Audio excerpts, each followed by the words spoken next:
great little cities aren't just exclusive to the rest of the world.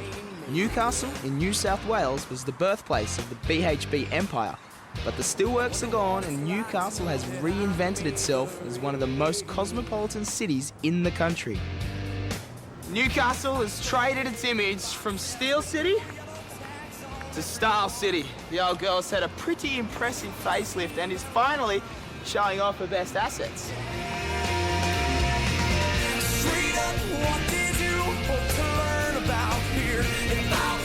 You'll find Newcastle about 2 hours up the F3 freeway from Sydney.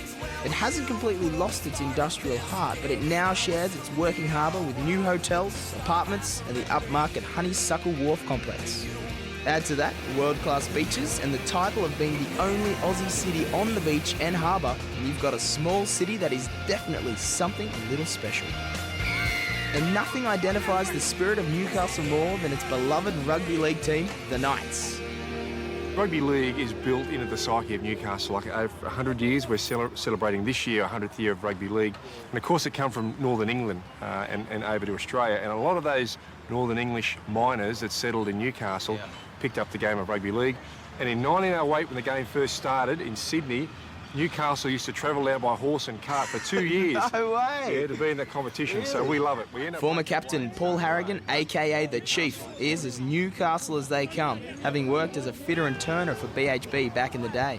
He and league legend Andrew Johns are two of the city's proudest products. They'd said I'm only 5. I'm so dead. Me in, coach? Yeah, you'll be over there going around the back. See the boy with his hands on his hips. It's Matty Gilder. Yep.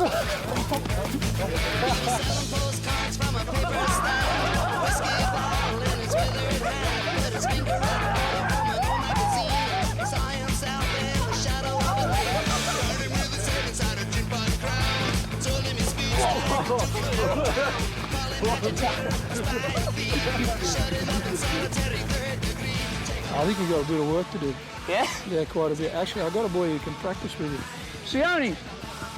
See! He's looking for you. He's got your number.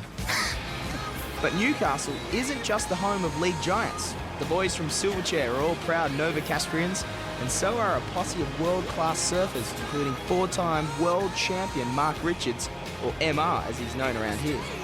You know, we've just got these amazing beaches 5 minutes away from town. We've got the Nelson Bay area just north of Newcastle, which has got great beaches. And as you go south from Merriweather Beach, where we are now, there's just beach after beach after beach. There's an endless array of beaches all the way to Sydney.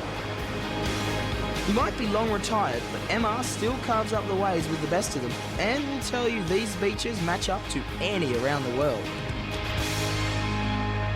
But as well as a coastline to rival any other, Newcastle has picked up its image on the street. Two of the trendiest around here are Derby and Beaumont streets, both with a booming cafe culture and plenty of places to pick up funky threads.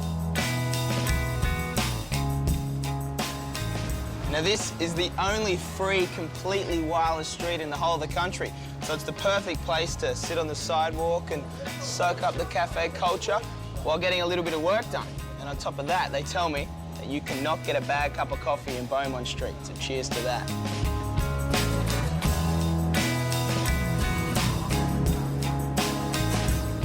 Even though it's the 6th biggest city in the country, it's got hardly any crowds, not much traffic, and it's still got the vibe of just a big old country town.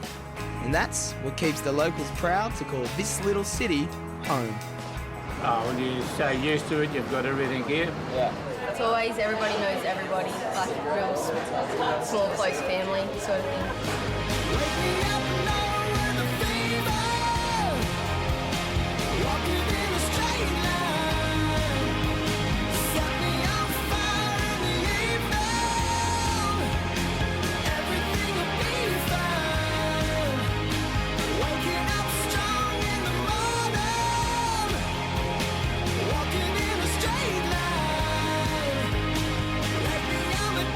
Newcastle is about 2 hours drive north of Sydney. Virgin Blue has flights to Newcastle starting at $69 from Brisbane, $79 from Melbourne, $180 from Adelaide and $270 from Perth.